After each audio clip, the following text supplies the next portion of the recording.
أعوذ بالله من الشيطان الرجيم.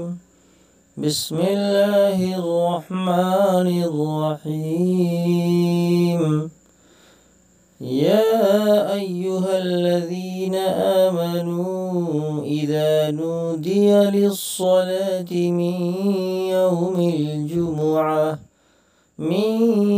يوم الجمعة فاسعوا إلى ذكر الله وذروا البيع، ذلكم خير لكم إن كنتم تعلمون.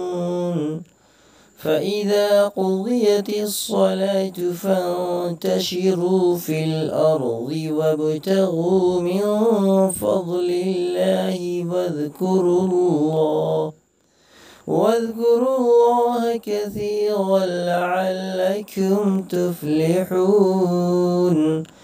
وإذا رأوا تجارة أو لهوا انفضوا إليها وتركوك قائما.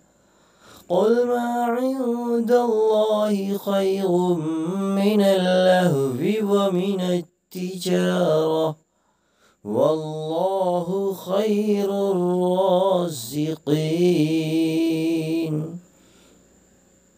صدق الله